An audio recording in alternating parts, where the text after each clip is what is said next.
Hey, it's Amy and welcome back to my channel. Today's video is all about fueling on the long run. Fueling is so important, especially if you're doing marathon training or just doing longer runs. Your body has only so much stored fuel, so once you run out, you'll either have to stop or really slow down if you don't supplement with a carb or energy source. You don't want to put all this time and hard effort into a training build and then get to race day and not be able to finish or just have to slow down and not hit your goal because you didn't properly fuel your body. In today's video, I'm going to share why fueling on the long run is so important, how to do it, and when to do it. But if you haven't already, click the subscribe button and the bell icon so you get notified every time I upload a new video. So let's talk about fueling on the long run.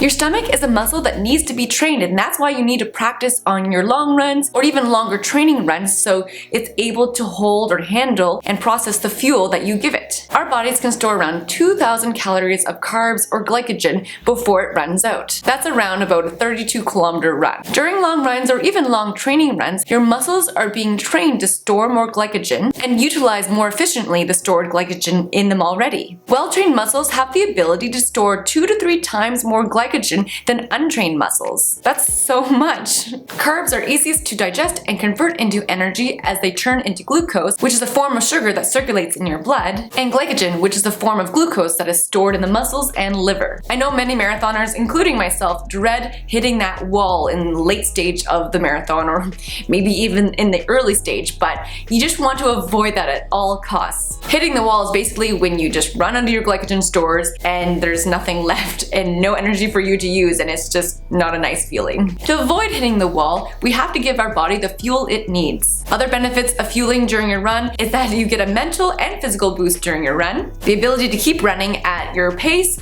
or even at a faster pace, and the ability to push back the fatigue time so you can run longer and longer on your runs without tiring.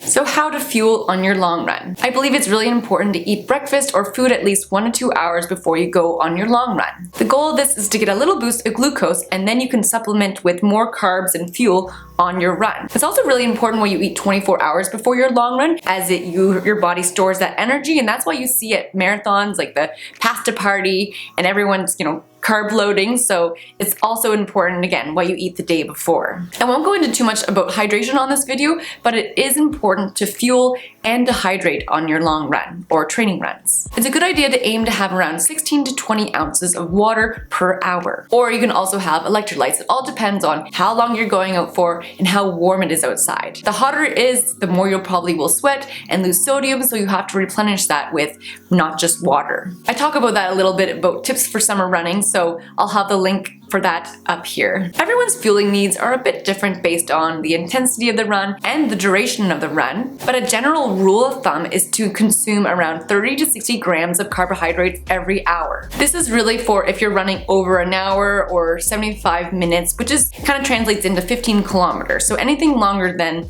that, you probably or you should take a fueling source other than just what you've eaten for breakfast. However, elite runners consume a lot more than that, especially because their intensity is probably a bit more than us mere mortals, but again, it's just very dependent, but a general rule is 30 to 60 grams of carbs. These carbs or energy sources can come in a variety of forms, such as gels, chews, or even like solid food. It all depends on your body and what your body can handle, as everyone is different, so it's just really important to test things out. I cannot stress that highly enough. Some examples of foods you can eat on your long run other than gels or chews are dried fruit, candy or gummy bears, that sounds amazing, pretzels, dates, orange slices, grapes, and you can even freeze them, which adds a little extra coolness, applesauce, Lara bars or Cliff bars, and bananas. Again, it's all about what works for your body and your stomach. Some people just struggle with GI issues, and again, just some products work better for one runner than the other. So what works for me may not work for you, but I'm going to tell you kind of the 3 that I personally have used.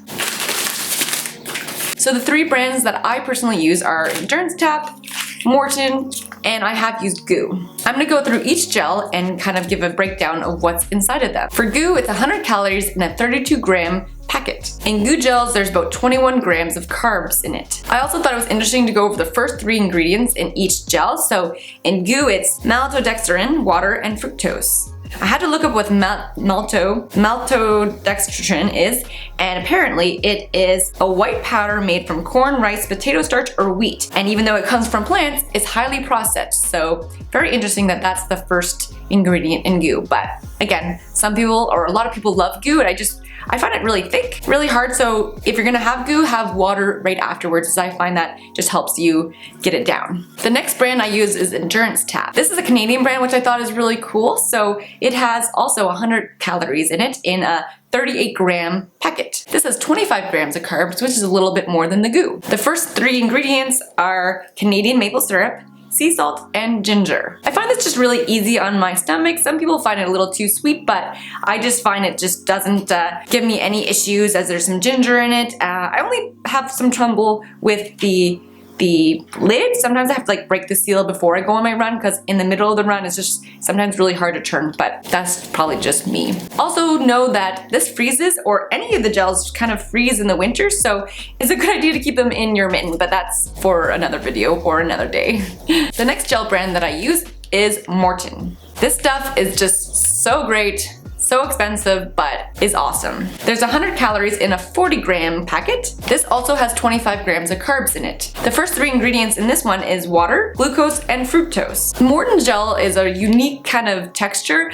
Kind of makes me think of tapioca balls in bubble tea, and some people just can't handle the texture, but I personally love it, and I usually have to do it like in a couple gulps down, and I don't really need water with it, but again, it's also good to consume water on your run, so have a gel, have some water. It's just a good habit to get into. There's also the caffeinated one. This is the non-caf and caf. This one gives a good kick, especially at the end of the race or even before a race, especially in like a short distance one. You want to have this maybe 30 minutes before, and it just gives you that shot of energy. I think there is about 100 milligrams serving of caffeine. So that's even more than, I don't even know how much is in a regular cup of coffee. I'll have that up here, but it gives you a good kick. So if you're sensitive to caffeine, maybe don't use the caffeinated version, but I love Morton. I usually use kind of a combination of Endurance Tap and Morton on my runs, and then closer to the race, I just use Morton because that's what I'm gonna use on my race day. So it's just not cheap, so I had to supplement with some Endurance Tap. I love Endurance Tap, don't get me wrong, but it's nice to break up the sweetness with some Morton that doesn't have any flavor. So if you suffer from GI issues and you don't like flavors of things, Morton's a really great idea because again, it goes straight to your system. It goes, it does not have any flavor. It just works really well. So it's a really cool product just with the hydrogel, and yeah, I love using Morton. And no, I'm not sponsored by Morton. I wish, but it's just great stuff.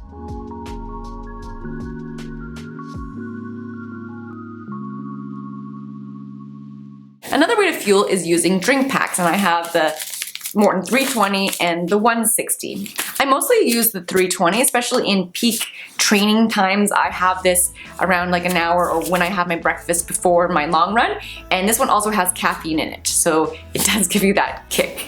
I'll start with the 160 though. There's 160 calories and there's 40 grams of carbs in the 160 packet. I like to use this before maybe like a tempo or an interval run and I don't have enough time to eat a full breakfast and I don't want to get sick. I'm really sensitive to eating too close to running and I'm trying to work on that, but this is a really cool one to have before. Another way you can do it is during your run, put it in your water. Especially if you just can't handle gels or that kind of texture, putting this in your water is just as good because again, it has the 40 grams of carbs in it. The 320 with caffeine, or there's non-caffeinated version as well. Again, as I mentioned, I like to have this before my long run, and then also when I'm carb loading before a marathon, I have this the day before. This has 320 calories in it and 80 grams of carbs. Again, the caffeine version has 100 milligrams of caffeine, so it gives you a good kick. It's important to note that don't use other caffeine gels or any other thing with this if you have this in the morning, because I once did that and I got the jitters and my heart rate was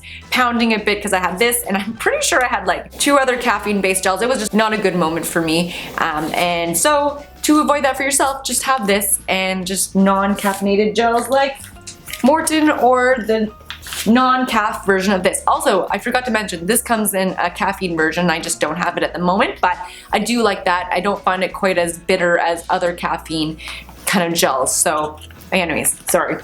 This also has a caffeinated version. Again, I had to train myself to kind of get used to having this plus all the gels on my run, so you have to train your system and your stomach to handle it. You could have this maybe the night before if you'd rather, maybe just not the caffeinated version unless you'll be up all night, but just really, again, you have to train your stomach. I forgot to mention that the ingredients are maltodextrin, fructose, and caffeine pectin. So very interesting. So when to have a gel during your long run or training runs. During runs that are less than an hour, you really don't need to supplement with a gel or just another carb source. Glycogen or stored carbs in your muscles are only depleted by 50% in a run that's less than an hour, so not enough to need to supplement. However, on runs longer than an hour, you definitely need to supplement with, again, an energy source outside of your body. The best time to practice fueling is on your long run. You want to practice everything, whether it's fueling, your clothing, shoes, everything before race day. As I say, nothing new on race day. Especially fueling, as everyone responds so differently to different gels and different brands that you don't want to leave anything to chance on race day. So you might have to test out different fuels. They're not too expensive, so you can get a mixture of different brands and just try them out and see what you like the best. You also want to practice like where you're going to store them, like how you're going to get them undone, and when on your run to take them. By practicing this will help train your body to utilize the fuel and give you that confidence to know that you can go into race day and you've practiced this fueling plan. How I personally fuel on long runs is having a gel every 30 minutes. And depending on my pace, that could be around kilometer 6 or 7. So a 20-kilometer run kind of looks like a 6, 12, and 18. Some people might skip the 18, but again, you're training your stomach. So the more you test your stomach and train it to handle gels, the better you are going to be on race day. A 30-kilometer run kind of looks like 6, 12, 18, and 24. 4 gels may seem like a lot, but again, I've slowly, incorporated these gels and trained my stomach, so I'm able to handle it. This is why you need to practice on like 20-kilometer runs, just doing 1 or 2, and then, 2, and then adding more, and then you won't even notice it after a while. It just really helps. So it's just important to start now. If you're doing a fall marathon or a spring marathon, just the sooner you can practice, the sooner you can get your stomach used to handling these gels or carbs. Morton has a fueling guide on their website, which I think is really cool. They have it for different paces when you should fuel and take a gel or like a caffeinated gel and a drink mix. So I'll have a link for that in the description below so you can check it out yourself. So if you're a beginner and you've never taken a gel before on your run, start with taking one at 45 minutes. Then in the next run, you can take it 45 and then 45. Then you just build upon that and you can maybe even drop it down to 40 minutes and then 30 minutes. Again, it just takes time to train your system. I hope this has been helpful for you in planning your fueling strategy and just knowing why fueling is so important, especially on long runs. It's also important to try a gel, especially during your training intense runs close up to the race, because that allows your body to get used to kind of handling the gel when your system is under a bit of duress. When you're going fast, I find it harder to consume gels, so it's also important to practice during a few tempo runs before the race as well. How do you fuel during the long run? What is your favorite gel or energy source to take? Please tell us in a comment below. As always, if you like this video, click that thumbs up button. Happy fueling on the long run, and I'll see you next time.